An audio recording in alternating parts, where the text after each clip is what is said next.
morning. It's really early in some places, and in other places it's afternoon, so I guess I should say good morning and good afternoon. But my name is Brittany Woods, and I'm going to be doing a talk today about leveraging chef data in ServiceNow. So basically what we're going to talk about is chef and all of its data. As everyone knows, there's a ton of data in chef. So you have node data, you have data that's being pulled in from OHI as part of that node data. And then you also have event data, which is something that not a lot of people think of as being meaningful. And then I want to talk about some integration points between chef and ServiceNow. And then finally, to wrap up, talk about some benefits that integrating these two tools can have for your organization. So first, the little about me that's necessary. I'm Brittany, as I said. I automate things at Carfax. Technically, I'm an automation engineer. My focus is infrastructure as code and chef. But I also do stuff with AWS. I mess with Terraform. And my hair has been a lot of colors since this photo. So right now it's blue. I got a fresh dye last night in my kitchen. Got a quarantine due. And I also have lots of opinions. Some of those opinions you've probably seen on Twitter, but other opinions are tech related, and I'm going to be sharing them today. But more importantly, I'm making some assumptions about who you are. So basically, I'm going to keep this somewhat high level because there's just simply not enough time to dig into the code and all of the messy bits of these integrations. But data should make you happy. Using that data should make you happy, but also I'm assuming that you have somewhat of an understanding of chef. But again, I'm not going to get super technical, so this talk is kind of geared to both new and old chef users. And so basically, during this talk, I'm also going to be talking about a couple different types of chef data, like I mentioned before. So there's really two types of data that, in my opinion, we're hungry for. We're hungry to get this data out of chef. You have event data, which are things like chef client failures or inspect failures, cookbook promotion or a change to a cookbook maybe. You can also add, like if you use data bags, maybe a change to a data bag.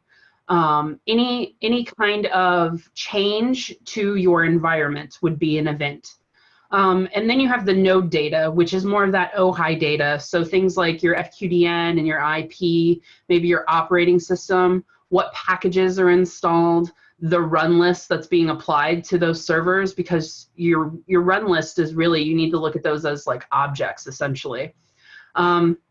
And then your run history. So it's important to know when chef ran last. Was it successful? Did it fail? So the node data really ties back into that event data. And so then you need to ask what information you actually need in ServiceNow to accomplish whatever your goal is, but that's really not the right question at all. At an even higher level, you want to ask what your goal is. What do you want to gain from integrating these two systems, or really from pulling data out of chef? What do you stand to gain from that? And so for us at Carfax, the goal was pretty simple. So ServiceNow for us is our single pane of glass, or we want it to be our single pane of glass for information that's related to our changes and our systems, and then the work that we do. So integrating chef would really give us that viewpoint that maybe we didn't have before. And it can also tie into some of the data that we already had in ServiceNow. And so another thing you have to ask yourself is, how does that chef data translate over to ServiceNow? Because they're two very different systems. They serve very different functions. ServiceNow being an ITSM tool with orchestration and other kinds of workflow management, and then chef being a configuration management tool. And so where do you put all of this data that you're pulling out of chef, and how are you going to actually use it? So before I talked about two types of data. I'm going to call them really the something has happened data, which is the event data, and then the data that you need to know, which is the node data. So for need to know data, that information looks really good in your CMDB, which is the configuration management database that's within ServiceNow. Because this information is true about your systems in real time. And so it's going to give you additional insight into those systems, but it can also give you insight into maybe the connection between the systems. These 12 systems have this cookbook applied, so if this cookbook fails, then these 12 systems are impacted, things like that. So you aren't really taking action on this data, you just want to look at it. And then there's the something has happened, which is that actionable information. Those things feed really into events or incidents or actionable things within ServiceNow, allowing your teams to take action on that data and actually either make the system better or do something with it. And so for us, for all of this to work, the first thing that we had to target was CIs. So initially, we turned our cookbooks into CIs. As I said, you need to really look at run lists as objects. So the cookbooks making up the run list, it stands to reason that you would want these to be configuration items within your database. So you would be able to correlate, so you would be able to take action on this information later. So CIs were really the first thing we had to pull in. And as part of that, we already had the nodes in ServiceNow. So we pulled in the cookbooks. That way, if we had a cookbook failure, we could do something with it. So that's really a good seg into talking about these integrations. So the first one that we did outside of CIs, because CIs was the first integration, but it doesn't really actually do anything. It just gives us that need to know data. So the first thing we targeted was incidents. So an incident, I am going to define that as when something is broken. So facilitating this integration actually meant two integrations for us. Not only were we setting up the incident integration, which in our case, the first one was ChefConf failures, but we were also setting up an integration with ServiceNow event as well. And I'll talk about a little why we did that. So essentially what we're saying is something has happened, which is the event, and that something is broken.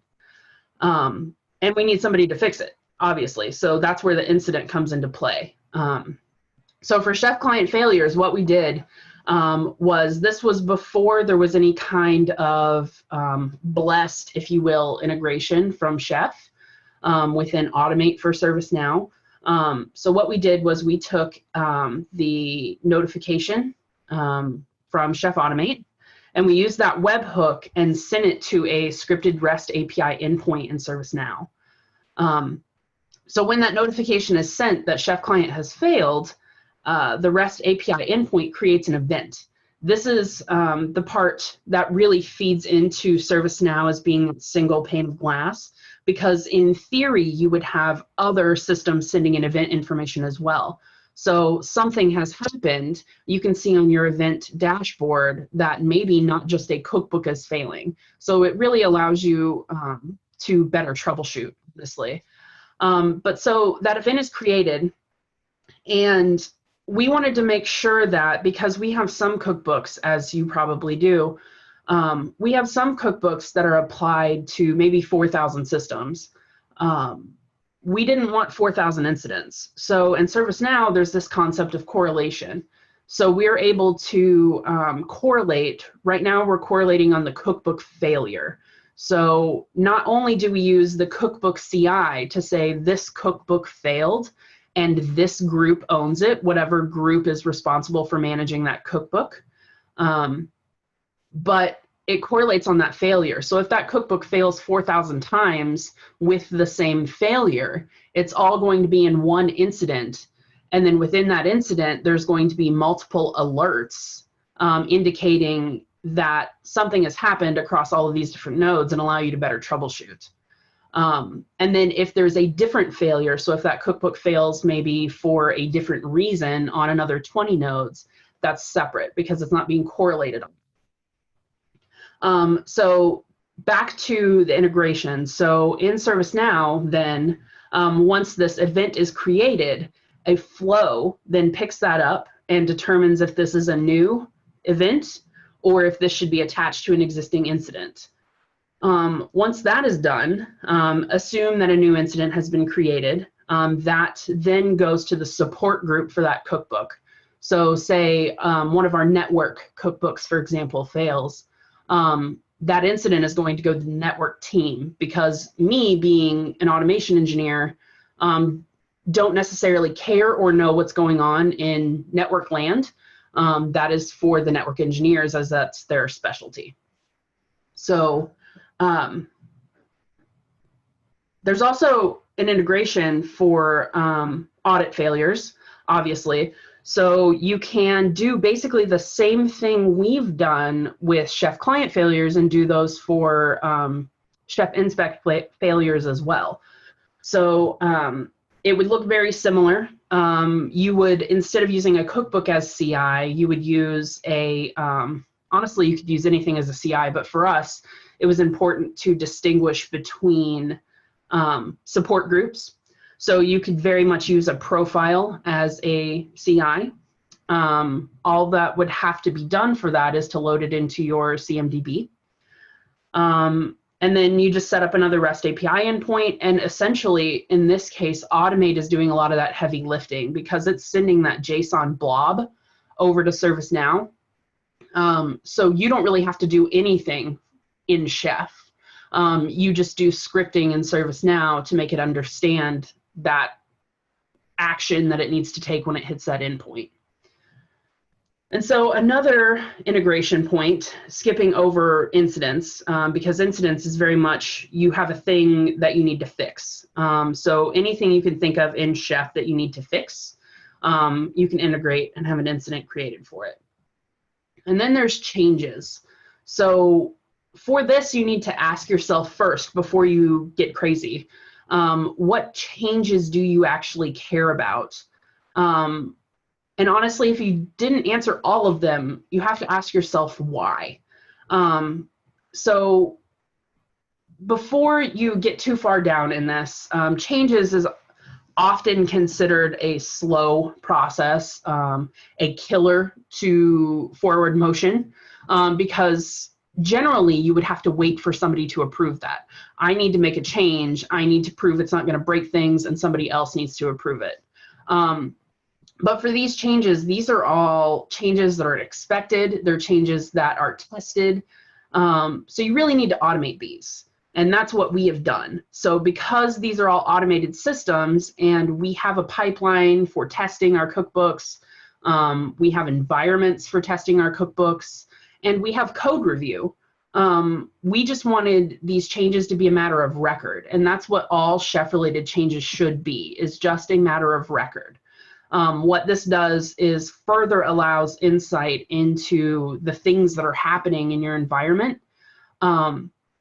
which ultimately mean you can troubleshoot faster.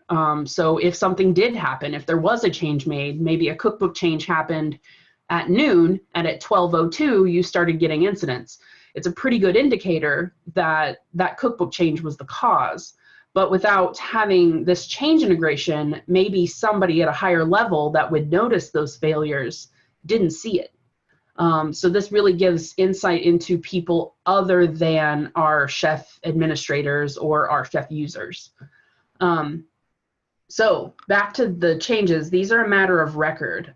So what are we recording? So at Carfax, what we're recording are cookbook changes. So when a cookbook is changed, it goes through our version control system, and using a webhook, we notify of merges to master. Basically for us, once you merge to master, a pipeline kicks off, and that cookbook is synced then to the chef server and made available in our alpha environment. So that is effectively a cookbook change because it's gone through code review and it is now on the master branch. So as soon as that happens, Data, again, is sent over to ServiceNow over a scripted REST API endpoint. And then we have a script in there that uses a change template that creates an auto open, auto close change. So again, this is just a matter of record. I know that X person made a change to X cookbook at X time. We also do when a cookbook is promoted. So I mentioned that when a cookbook is changed and it goes through the pipeline, it's made available in alpha, but we have a very intentional promotion system. Just because we want to make sure our beta environment, which is production for our development teams, stays at least somewhat up, but definitely that our production systems are up. So when a cookbook is promoted then, so when somebody said, you're good in alpha, let's move to beta, or you're good in beta, let's move this guy to production, we want to know about it. So we use environments to do this. So because of that, we do environment level version pinning. That is not a solution for everyone, but because of our alpha beta prod structure, it made sense for us. Additionally, we had the more complex problem of having multiple teams responsible for multiple cookbooks. So we wanted the teams that are in charge of those cookbooks to be able to control the version that's used on a global level. So anyway, once an environment is cloned down from our version control system, the user updates that version pin and then promotes it up on a branch. That branch is then pushed up to the version control system, and the user creates a pull request, which a teammate is asked to merge. Again, this is that intentionality I talked about. So this is intentionally saying, I want this to go to beta, or I want this to go to production. Not meant to be a stoppage. Any one of the chef users can merge this.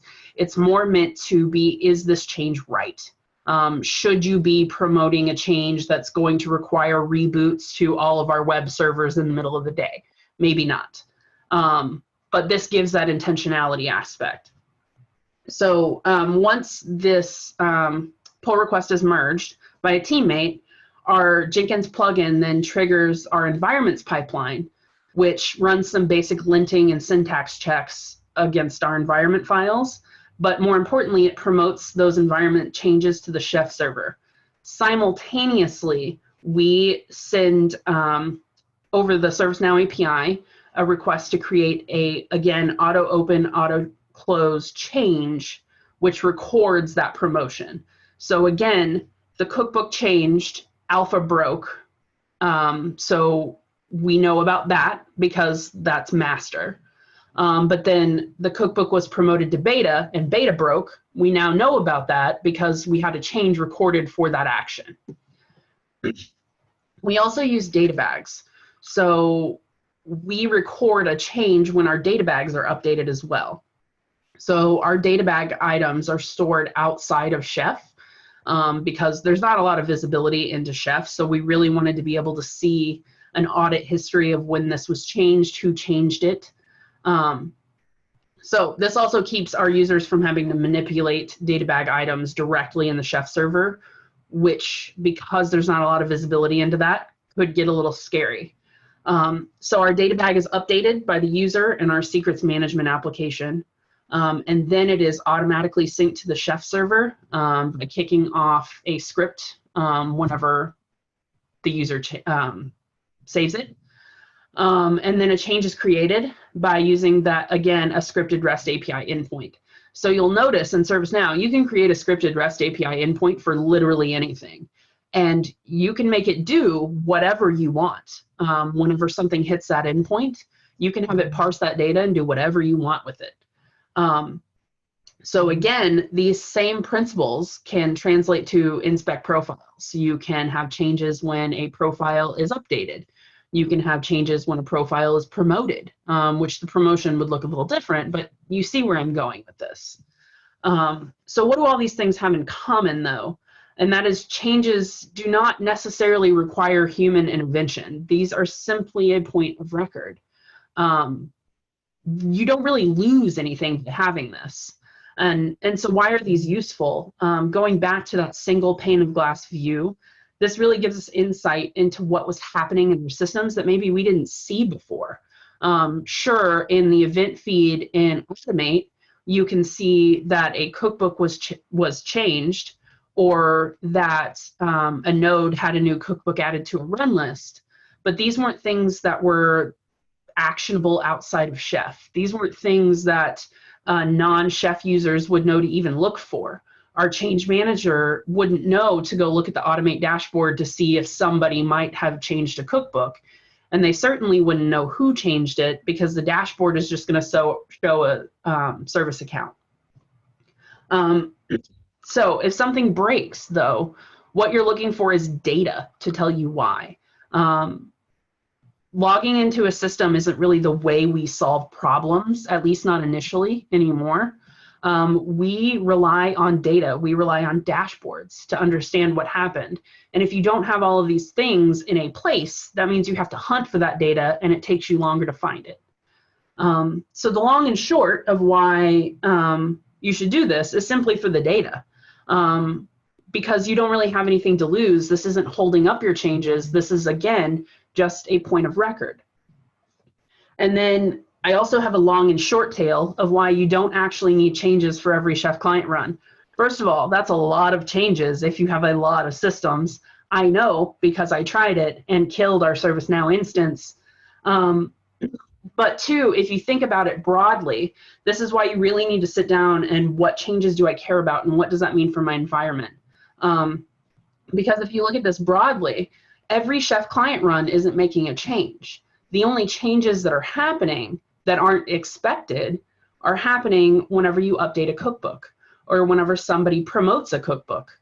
So you really don't need to know Chef client ran on this system as a change of record. Sure, you would like to see that maybe in your CMDB, for example, but you don't need to change for it, because nothing is actually changing that you weren't expecting.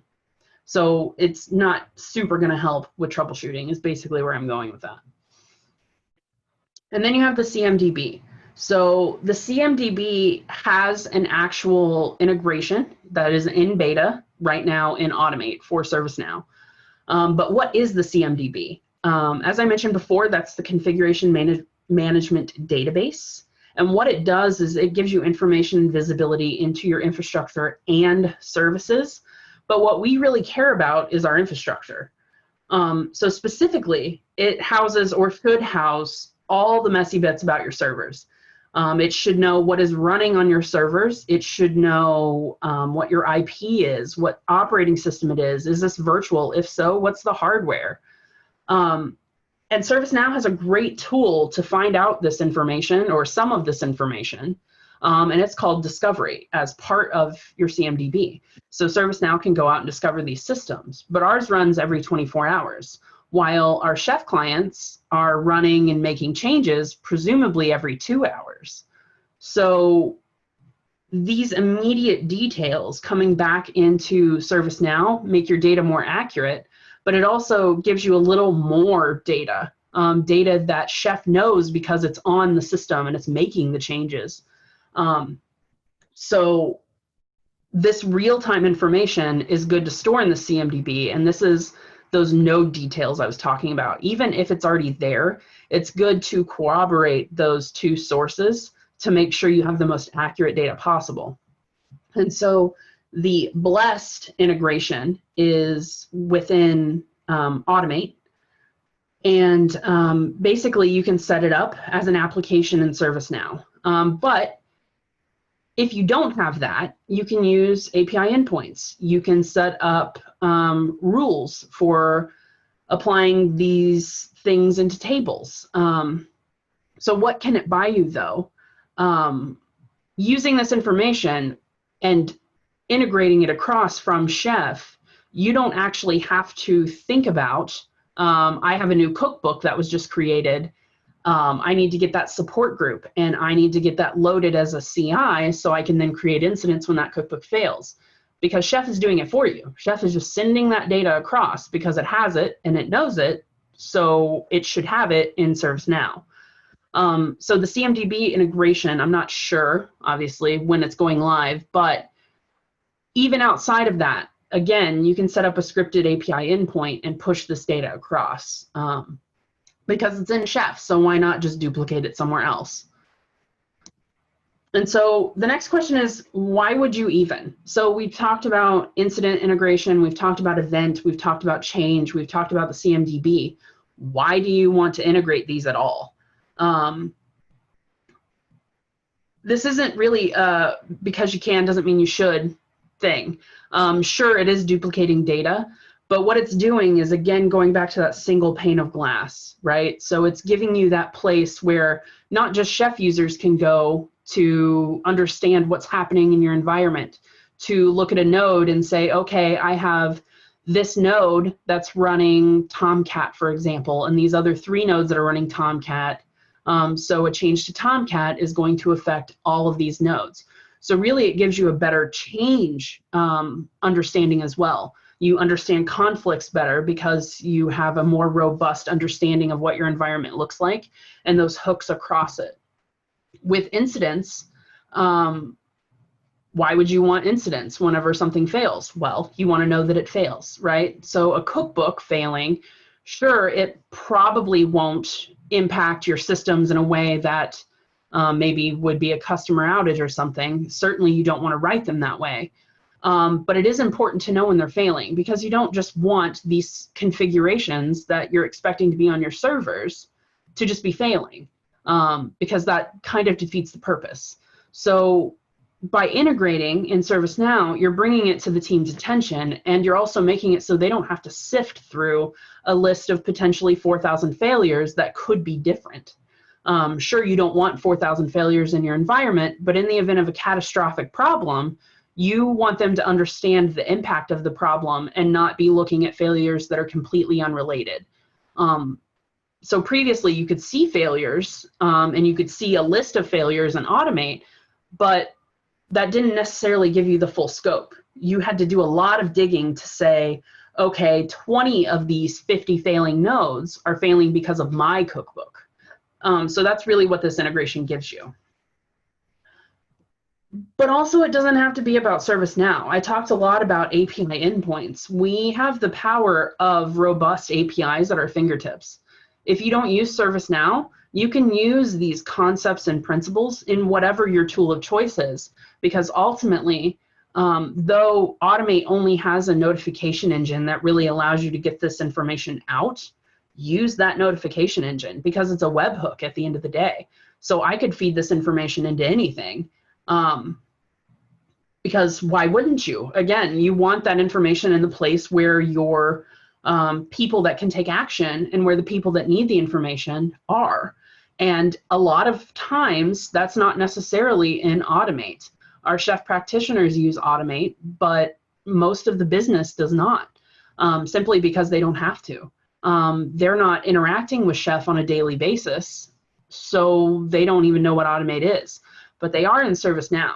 And when there's a problem, they are looking in ServiceNow. So it makes sense for us to feed that data across to it. But again, you can feed it to any system that you're using. It doesn't have to be ServiceNow. And so I went through a lot of information really quickly, but the moral of this is that you can take and harness the power of chef data and really put it anywhere. You can take this data and throw it in anything, but it gives you actionable insight.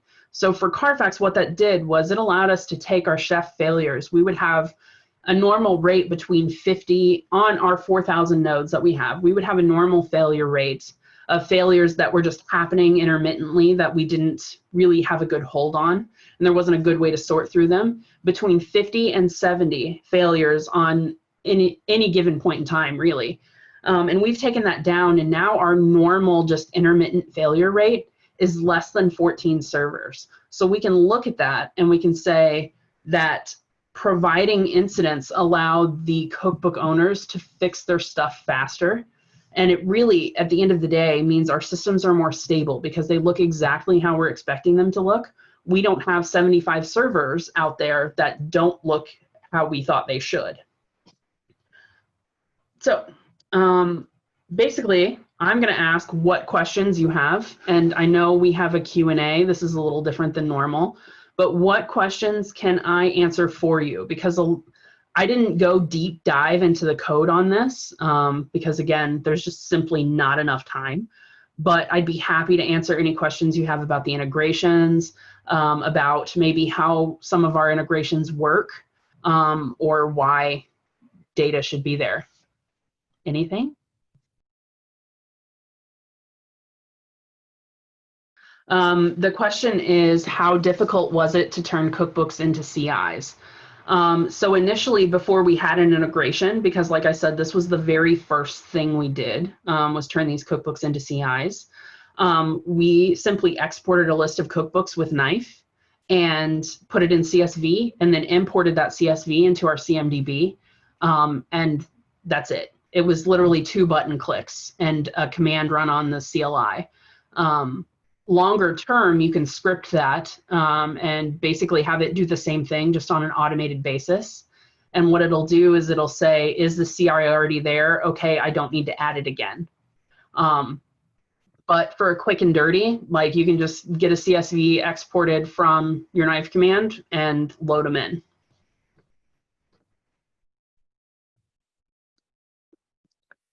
Cool. I think that answered a question that's also in the chat, which was, how are your node CIs created, and how you deal with automate from creating duplicate CIs? Oh, yeah, I popped it up in the question. Yeah. So on the duplicate CI front, the scripting in ServiceNow will keep it from duplicating. You can say, if that CI is already there, don't create another one. You can very much do the same thing through the CMDB integration, where you're loading node data in. If that information is already there, you can essentially give it a weight. So I want you to trust discovery data over chef, or I want you to trust chef data over discovery. So it won't then overwrite that information on the CI.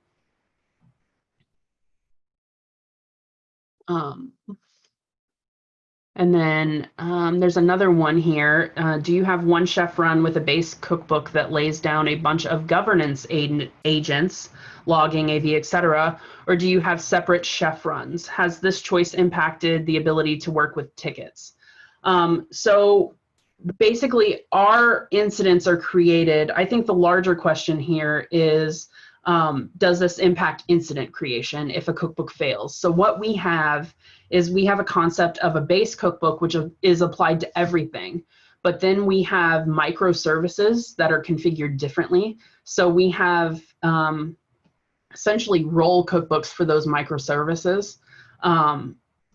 All the base cookbook and the role cookbook does is include other cookbooks. So those logging agents, antivirus, etc. The incidents, though, are not triggered on the base cookbook, for example. It's not triggered on that high-level cookbook. It's triggered on the cookbook that actually failed. So even though that cookbook is included in the run list as part of base, for example, the failure is actually indicating that maybe our logstash agent cookbook failed, which then goes to the appropriate team to solve. And then on a run list level, we are interested in both the run list that's applied to the node, but also the cookbooks that are applied in the expanded run list. So you have the run list and the expanded run list. We're interested in both. So that's from a CMDB CI side of things. I hope that answers that question. The next question is, have you experienced incident overload during larger outages, or does the ServiceNow incident consolidation handle this nicely? So I would say no, but I don't get a lot of these incidents because I'm not typically responsible for the cookbooks failing. But the indications from the teams, though, because we're using the correlation, if that cookbook's failing, again, on 4,000 nodes, you're only going to get one incident. And if you close that incident before that cookbook is done failing, so maybe you've closed it, you thought you solved the problem, it's going to reopen because the problem is not solved. But so say there's a large scale outage, which I don't think we've had one, knock on wood. Say there's a large scale outage and maybe all of the cookbooks are failing, so chef is down for something, then I don't know that it would be incident overload because, again, you would just be getting a single incident per cookbook. And honestly, how far are the chef runs going to go if there's a problem, because chef is a hard stop. So I think a combination of things really keeps it from becoming too hairy. Not only does chef hard stop, so a node is only going to fail on one thing, not 12 things. But there's correlation in place to keep multiple incidents from happening. I wish I had a better answer, but I also wish that I don't have a better answer, because I don't really want a large scale outage like that. But again, I think that there's enough checks and balances in place that it wouldn't be too much of an overload. Are there any new patterns or features in Chef that you are planning to implement at Carfax? So our next integration with ServiceNow is the CMDB integration that I was talking about. We think it's really important to get that data into ServiceNow, again, to make sure everything is in that single pane of glass. But really, the other thing that I would say chef related, that's not necessarily integration related, that we're somewhat excited about, is moving to Chef 16, just because that's got a lot of features that aren't there in previous versions of Chef. We're currently moving to 15, so we're on that N-1 pattern.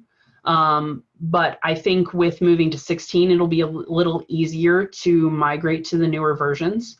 So we're excited about that.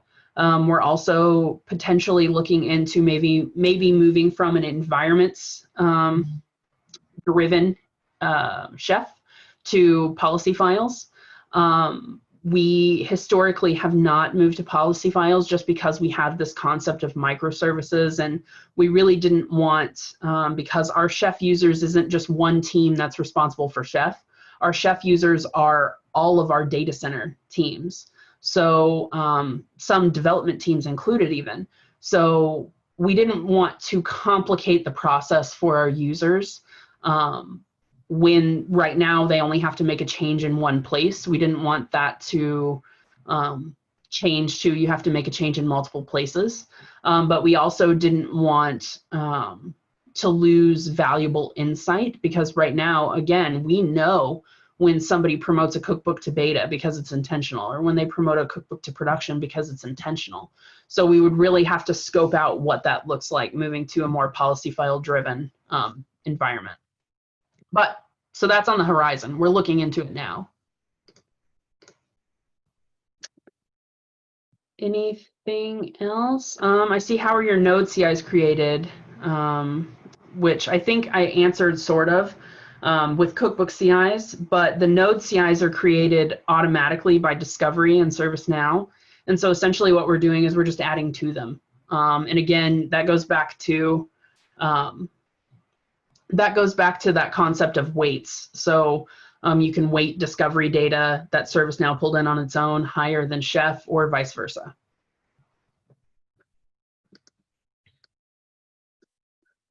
Does anybody have anything else? What's the funkiest thing you do with a cookbook that wouldn't be considered idiomatic chef or considered dark arts? So we do have, I went back in my talk to intentionality. So in early chef days, there was this need to ensure that only one server in a given cluster was broken at a time. Because of Chef's random splays, so say Chef failed on server 1, that's part of a 5-node cluster or 4-node cluster. There was a desire to ensure that only that one node went down because of load, etc. We wanted to make sure we had enough nodes up. Because Chef is on a random splay, there is no way for me to guarantee that maybe node 3 isn't also going to run and potentially break. So there was a fear of this cascading failure. So we have a very dark art anti-pattern where we use Consol's key value store.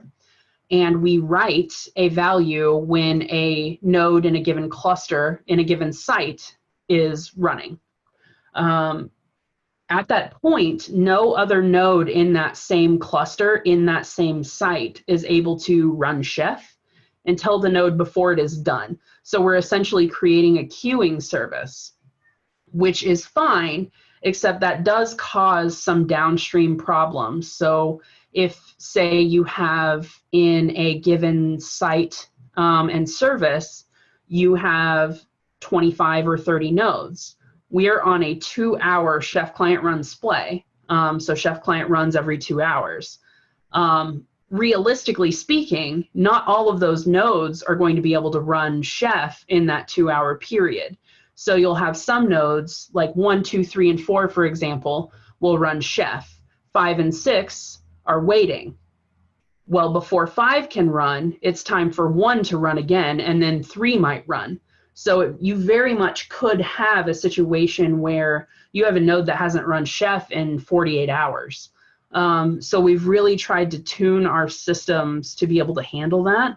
But it is a dark art, so to speak, that we have running still to this day, because we kind of have that safety net now, and that feeling that this keeps us from cascading failures, and this keeps us from having unintended outages. So it's there to stay probably, but it works for our purposes. So I don't begrudge anyone doing things that are business requirements. Yeah, that's definitely an interesting dark arts application, I think, for Chef. I have a random question. Like, what came first? Like, were you already implemented? Did you already have implemented ServiceNow when you brought Chef in, or like, how did the whole thing sort of come together there? So ServiceNow was there before Chef, and was kind of not really a work in progress, but features were being added continuously. So parts of the business were starting to use more parts of ServiceNow as we moved forward. And then we got Chef, and we had Chef, and we were using Chef, and it didn't super occur to us to integrate it until we realized that we could have more visibility if we put that data in ServiceNow. And so now our entire company is using ServiceNow, whereas maybe, and I just realized I was looking at your picture as I respond to you. But anyway, so the entire company uses ServiceNow. And so it's easier for them just to open up ServiceNow and say, okay, this is what is happening, as opposed to this is what is happening, but hang on just a second, let me go look over here too, because something else might be going on. So it takes that manual correlation out of the bit. But ServiceNow was there first. So okay, cool. Yeah. I think you got one more question that popped up about. Okay. Push jobs or anything like that. Do you have a control plane solution for running Chef on demand as needed instead of waiting 2 hours? If so, can you share any details about it? The console solution was nifty. So we do, actually, because our splay is so long, we have something called Kick It. We did this for 2 reasons. One, maybe you're pushing a change and you want your systems to run Chef client faster for whatever reason. But 2, not everyone has access to all of the systems, and we don't want them to be able to log into a system and run Chef client. So we also use a tool called Control M. So using Control M, we have a script that allows users to run Kick It from their command line. And so you essentially run Kick It and give it the server name, and it uses Control M to then send a job to the server that says run Chef client. So what this does is it allows us to see when they did it, it allows us to see who did it, and that user doesn't have access to that system. So at most, they can run Chef client, and that's it. So they're not really able to log in or do any kind of harm.